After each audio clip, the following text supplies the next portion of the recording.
ضبط سے سرخ ہوتی آنکھیں لیے وہ ماہین کو جاتے دیکھ کر اسے روک بھی نہ سکا تھا۔ روکتا بھی کیسے؟ اس کے پاس کون سا اسے روکنے کا کوئی جائز حق تھا؟ داخلی دروازے سے سر ٹکائے وہ اسے جاتے دیکھ کر خود کو بے بس محسوس کر رہا تھا۔ اتنا سب ہونے کے باوجود بھی وہ لڑکی کے دل میں اپنی محبت نہیں جگا سکتا تھا، مگر اپنے غصے اور جنون کی وجہ سے وہ اس کی نفرت کا ضرور حقدار بن گیا تھا۔ ارتضیٰ شاہ کے ڈر سے اپنے وجود میں اٹھے وسوسوں اور عجیب سی بے چینی سے جھنجھلاتی ہوئی وہ وہاج کے ساتھ یہاں آنے پر پچھتاتی ہوئی آنسوؤں کو بے دردی سے صاف کرتی لفٹ سے نیچے آئی تھی۔ شاہ ڈیری فارم دیکھ کر اسے کہیں سے ڈیری فارم گاؤں کا حصہ نہیں لگا تھا۔ ہر طرح کی مشینیں اور حد درجہ صفائی دیکھ کر وہ حیران ہی تو رہ گئی تھی۔ اب جب وہ ارتضیٰ شاہ کے ہاتھوں ہوئی اپنی تذلیل پر اسے ڈیری فارم سے نکلنا اسے سب سے مشکل عمل لگ رہا تھا۔ پیروں میں جیسے چلنے کی سکت ہی نہ ہو۔ ایسے تو کبھی اس سے کسی نے بات نہیں کی تھی۔ ایسا تو نہیں تھا کہ اس نے پہلی بار کسی کے حق میں آواز اٹھائی ہو۔ وہ تو ایسی ہی تھی، دوسروں کے درد کو اپنا مان لینے والی، مگر زندگی میں ایسا پہلی بار ہوا تھا اس کے ساتھ کہ اس کو اس طرح بے عزت کر کے نکالا گیا ہو۔ اسے یاد نہیں پڑتا تھا کہ اسے اس طرح نکالا گیا ہو۔ اس کے ساتھ ایسا کرنے والے ہزار بار سوچتے تھے اس کے معصوم چہرے کو دیکھ کر، مگر ارتضیٰ شاہ کی آنکھوں پر تو فقط جنون اور غصے کی سیاہ پٹی بندھ گئی تھی۔ اپنی کئی ساری باتیں جو ارتضیٰ شاہ کے غصے اور جنون کی وجہ بنی تھی وہ سب فراموش کیے وہ فقط اپنی ہوئی تذلیل پر ماتم کناں تھی۔ آنکھوں میں آنسو لیے نڈھال قدموں سے چلتی ہوئی ماہین کو دیکھ کر وہ ملازم نظر جھکا گیا تھا جو اسے ارتضیٰ کے کیبن تک چھوڑ کر آیا تھا۔ اندازہ تو تھا ہی اسے اس سب کا، مگر ارتضیٰ شاہ کچھ بھی کر گزرنے کی طاقت رکھ سکتا ہے یہ آج اسے یقین ہو گیا تھا۔ آنسو صاف کرتی ہوئی ماہین کو دیکھ کر کیا کہا ارتضیٰ بھائی نے؟ اور آپ رو کیوں رہی ہیں؟ سب کچھ ٹھیک سے ہوا نا؟ یا بھائی نے کچھ ایسا ویسا کہہ دیا جو نہیں کہنا چاہیے تھا؟ آپ ماہین کی متورم آنکھیں دیکھ کر وہاج پریشان سا ہوا تھا۔ بزدل انسان ہیں آپ۔ جو شخص اپنی محبت حاصل کرنے کے لیے دوسروں کا کاندھا ڈھونڈتا وہ کبھی بھی اپنی محبت حاصل نہیں کر سکتا۔ اپنی ساری فرسٹریشن وہاج پر نکالتی وہ اسے حیران کر گئی تھی۔ میں تو حیران ہوں کہ رائمہ کو آپ سے محبت کیسے ہو گئی، ایک ایسے انسان سے جو اس کے لیے اس کے بھائی سے نہیں لڑ سکتا، کسی اور کو بلکہ کسی لڑکی سے مدد مانگتا ہے وہ۔ شرم آنی چاہیے آپ کو، تو ڈوب مرنے کا مقام ہے آپ کے لیے۔ لمبا سانس خارج کرتی ہوئی وہ کچھ حد تک پرسکون ہوئی تھی۔ اور وہ غلط نہیں، صحیح کر رہے ہیں، کیونکہ غلط تو آپ ہیں۔ کون سا بھائی اپنی بہن کا ہاتھ کسی بزدل کے ہاتھ میں دیتا ہے جو اس کا مقابلہ نہیں کر سکتا؟ وہ دنیا سے کیا خاک لڑے گا اس کی بہن کے لیے؟ جانے انجانے میں ماہین اسے اکسا گئی تھی۔ محبت کے لیے جذبہ جنون لانا پڑتا ہے، خود کو پہاڑ جیسا مضبوط بنانا پڑتا ہے، جب جا کر محبوب کا ساتھ نصیب ہوتا ہے۔ ایسے ہی محبت نہیں حاصل ہو جاتی۔ بہتر ہوگا پہلے خود کو محبت کرنے کے قابل بنائیے، پھر آپ کے منہ سے محبت دہائیاں اچھی لگیں گی۔ صحیح تو کہہ رہی تھی وہ۔ آخر وہ کب تک ارتضیٰ کے سامنے کھڑے ہونے کی تاب رکھتا تھا؟ وہاج کا شرمندگی سے جھکا سر دیکھ کر وہ وہاں سے چلی گئی۔ انجان راستوں پر بہتے آنسوؤں کو صاف کرتی ہوئی اپنے آپ سے عہد کر گئی تھی وہ نہ کسی کے معاملات میں ٹانگ اڑائے گی اور نہ ہی کسی کے لیے اپنے دل میں ہمدردی رکھے گی۔ ارتضیٰ شاہ کی دھاڑ کے ساتھ آخر میں کہی بات کو سوچ کر واپس سے آنسو اس کی آنکھوں سے بہنا شروع ہو گئے۔ خدا کرے تمہارا اور میرا کبھی سامنا نہ ہو ارتضیٰ شاہ۔ زندگی میں اگر ماہین ریاض نے کسی سے نفرت کی ہے تو وہ صرف تم ہو، صرف تم ارتضیٰ شاہ۔ تم انسان نہیں، جلاد ہو، جلاد۔ زندگی ان دونوں کو محبت سے پہلے ہی اس دو راہے پر لے آئی تھی جہاں مشہور سنگ دل دا گریٹ ارتضیٰ شاہ محبت کی آگ میں جلنے والا تھا، اور وہیں ماہین ریاض خود کی اخذ کی ہوئی نفرت کی آگ میں۔ دونوں کی زندگی اس کٹھن راہ پر آ کر رک گئی تھی جہاں ہر قدم دونوں کو درد کا سامنا کرنا تھا۔ حیا تم ماہین کے ساتھ نہیں گئی تو پھر ماہین کہاں گئی اور کس کے ساتھ گئی؟ حیا کو دیکھ کر شاکرہ بیگم پریشان ہو گئی تھی۔ کیا مطلب؟ ماہین آپ ہی گھر پر نہیں ہے تو پھر کہاں جا سکتی ہیں؟ وہ الٹا شاکرہ بیگم سے سوال کر گئی۔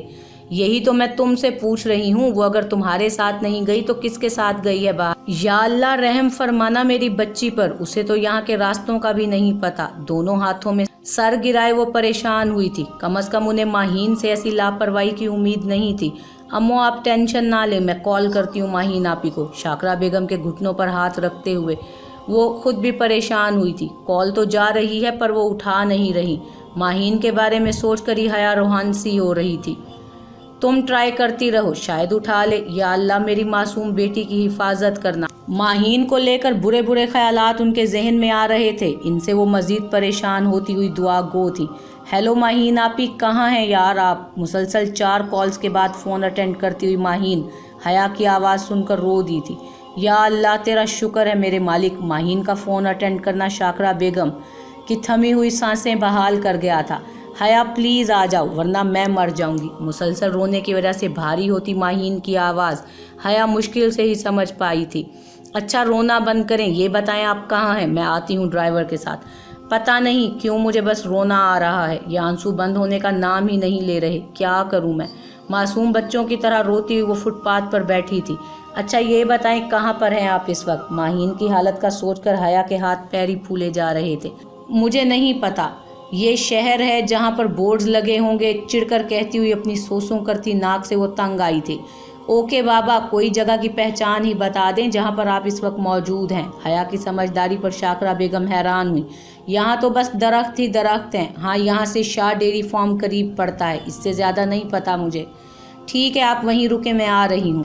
शाह डेयरी फार्म का नाम लेते ही फिर से उसे इर्तज़ा शाह के हाथों अपनी हुई तजलील याद आई और आंसुओं में रवानगी भी शुरू हो गई। अल्लाह करे इर्तज़ा शाह गंजी बीवी मिले तुझे। मासूम सी बद्दुआ देती हुई अपनी गलती पर पछता रही थी वो। आज का दिन ही मनहूस है। पहले उस वहाज की बातों में आकर जल्लाद से पंगा ले लिया और फिर ड्राइवर को भी जाने का कह दिया। आ जाओ हया। घुटनों में सर दिए हया के इंतजार में बैठी वो भी रो रही थी। माहीन आपी। हया की आवाज़ पर सर उठाकर देखती हुई माहीन हैरान हुई थी हया के इतनी जल्दी आ जाने पर। तुम सच में हो ना या मेरा वहम है ये? पर इतनी जल्दी कैसे? मैं सच में हूँ। माहीन के आंसू साफ करती वो मुस्कुराई थी। पर इतनी जल्दी कैसे? हया के गले से लगी अब वो शॉक्ड थी। वो ऐसे हमारा ज़रा से फासले पर घर है इसलिए अब चलें। आंसू साफ करती वो हया के हम कदम हुई थी। कैसा रहा दिन गांव के डेयरी फार्म में? दिलावर शाह की मसरूर कुन आवाज़ सुनकर उनके सामने वो नज़रें झुकाए खड़ा हुआ था। अच्छा रहा। दिलावर शाह को हैरान छोड़कर वो मुख्तसर सा जवाब देता अपने रूम में जाने के लिए बढ़ा था।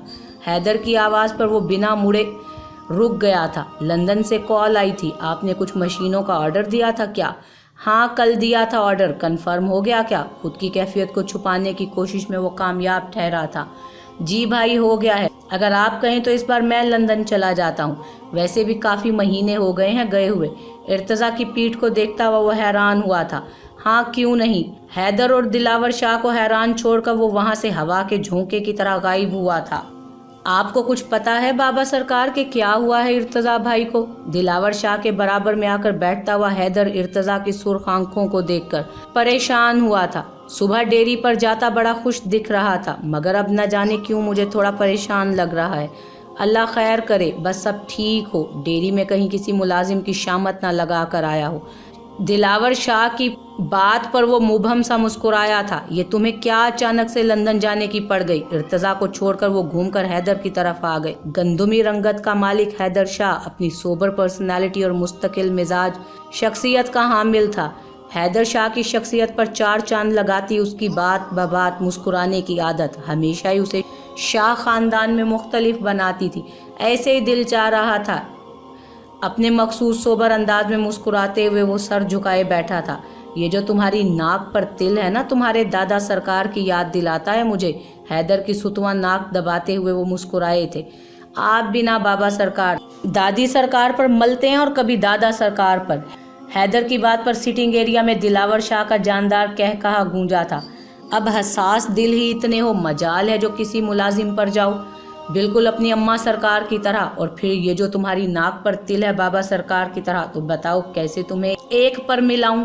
तुम तो मुझे अजीज हो हैदर शाह। अगर इर्तज़ा शाह दिलावर शाह का दिल है तो तुम उस दिल की धड़कन हो। दिलावर शाह की बातें सुनकर हैदर उनके कंधे पर सर रखकर हल्का सा मुस्कुरा रहा था। जब अचानक नज़र सीढ़ियों से उतरते हुए एक साथ 2 से 3 स्टेप को फलांग कर स्याह सूट में गीले बालों को बिना ड्राई किए आते इर्तज़ा शाह को देखकर हैरान रह गया था। जो कुछ देर पहले अपने रूम में गया था अब फ्रेश होकर उन दोनों के सामने खड़ा था। गुलाम रसूल बुलंद आवाज में पुकारता हुआ वो बाबा और हैदर को खुद को देखते पाकर जबरन मुस्कुराया था। खैर है जो गुलाम रसूल को बुला रहे हो? खैर ही है बाबा सरकार, बस मर्दान खाने की सफाई करवानी थी। मेरे कुछ दोस्त आ रहे हैं, اس لیے یاد کیا ہے اسے۔ دلاور شاہ کے سامنے رکھے دیوان پر بیٹھتا ہوا وہ عام سے لہجے میں بولا تھا۔ ارتضیٰ کے جواب پر دلاور شاہ خاموش ہوئے۔ بھائی آپ کی آنکھیں سرخ کیوں ہو رہی ہیں؟ حیدر کے سوال پر وہ پھیکا سا مسکرایا تھا۔ رات بھر نیند نہیں آئی تھی اور اب تھکن کی وجہ سے اور سرخ ہو گئی ہیں۔ حیدر سے نظریں چرائے وہ صاف جھوٹ بول گیا تھا۔ بہت تیز رفتار ہے تمہاری اور کان بھی بڑے تیز ہیں تمہارے، جبھی تمہیں ایک آواز سنائی نہیں دیتی۔ سر جھکائے غلام رسول پر لفظوں کے تیر چلا رہا تھا وہ۔ معذرت سائیں سرکار، بس یہی لفظ بولنا سیکھ لیا ہے تم لوگوں نے۔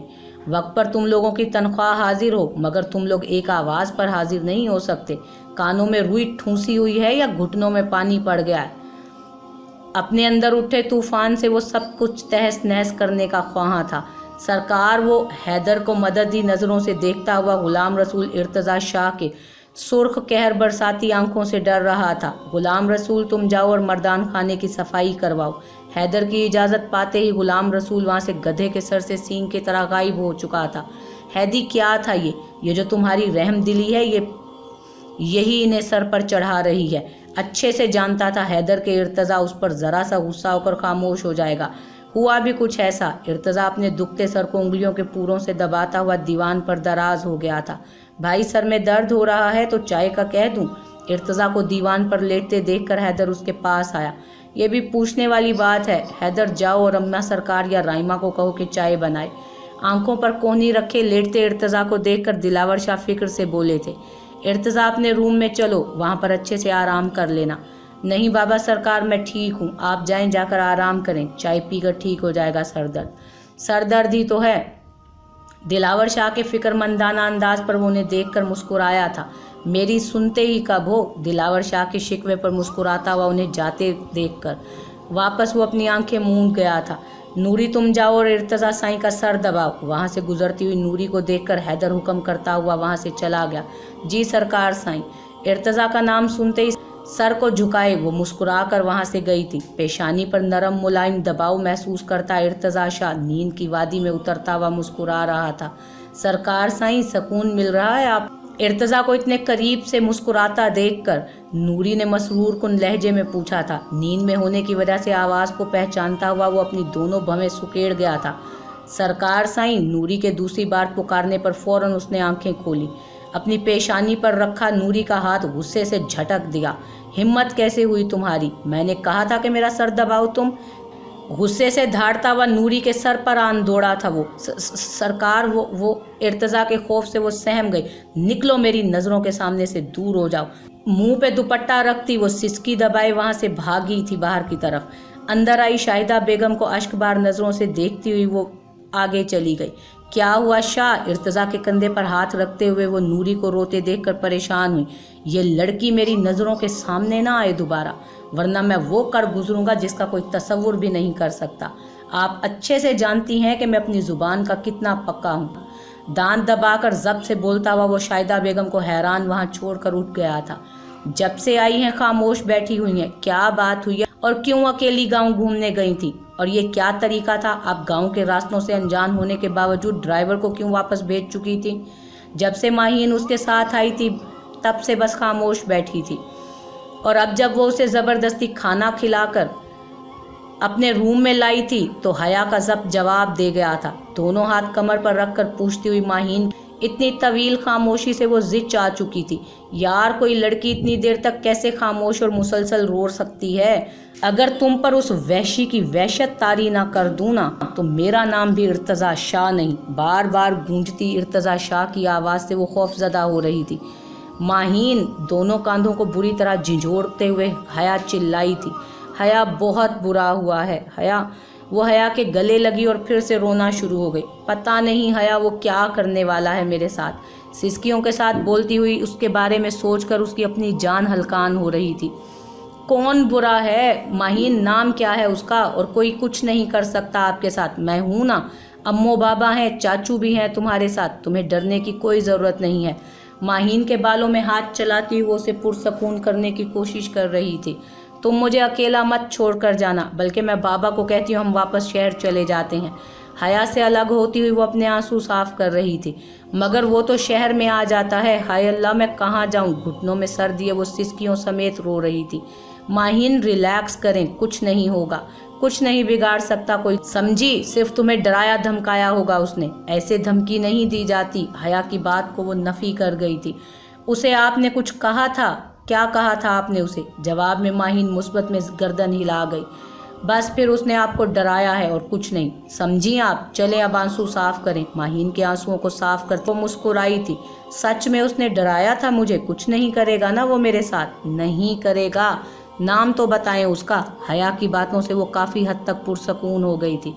इंसान के रूप में जल्लाद है वो। मुतवर्रम आंखें लिए वो हया को हैरान कर गई।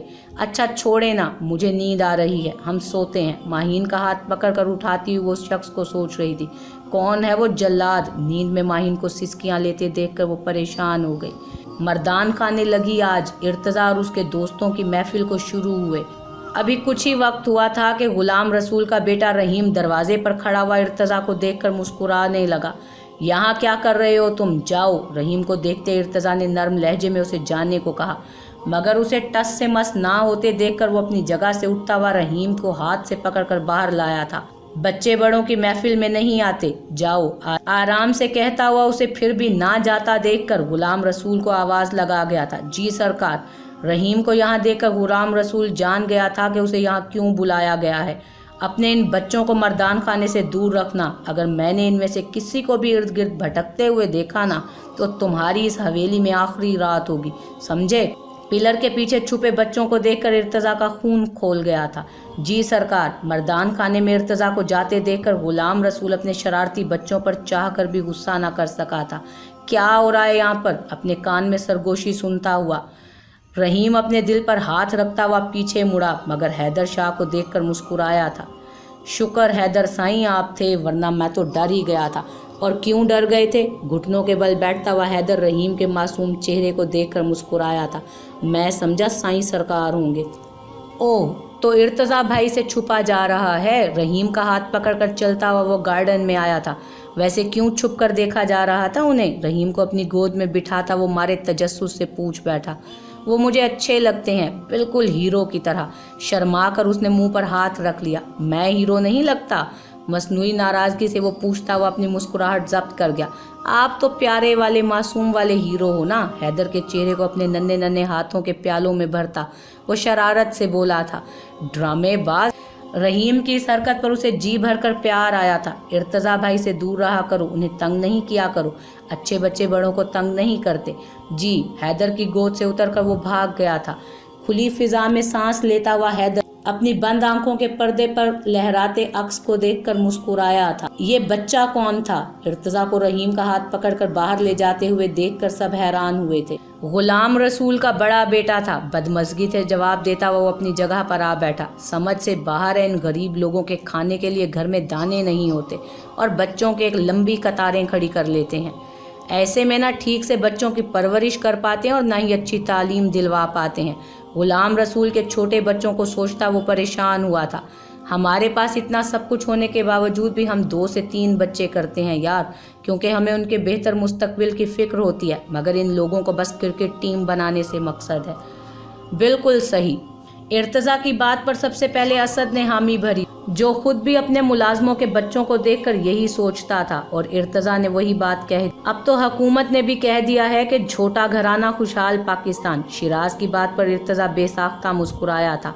पर हुकूमत की सुनता कौन है? मैंने सुनी है ना, सिर्फ 2 ही बच्चे हैं मेरे। रेहान मलिक अपनी बात पर कह लगाता वह सबके चेहरों पर मुस्कुराहट बखेर गया था। ये महफिल 7 बंदों पर मुश्तमिल थी, जिसमें इर्तज़ा शाह भी शामिल था।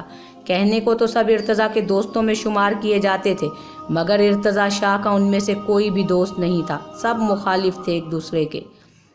यहाँ भी कुछ यही हाल था। बज़ाहिर तो आज एक साथ महफिल लगाए बैठे थे। ये सब मर्द हजरात बस एक मौके की ताक में थे कि इर्तज़ा शाह की दुखती रग पर पाँव रखें किसी तरह, जिसका अब तक इर्तज़ा की तरफ से कोई भी मौका फराम नहीं हुआ था। एक दूसरे के लिए दिल में कीना और बुग़्ज़ पाले, लबों पर शातराना मुस्कुराहट सजाए बैठे थे। इर्तज़ा की तरफ से कोई मौका ना मिलते देखकर सिराज की बर्दाश्त जवाब दे गई थी। बड़े अरसे बाद तुम्हें यहाँ देखकर बहुत खुशी हुई इर्तज़ा शाह। ऐसा क्या हुआ था कि सियासत में आने का ऐलान करवा कर तुम खुद लंदन में आबाद हो गए?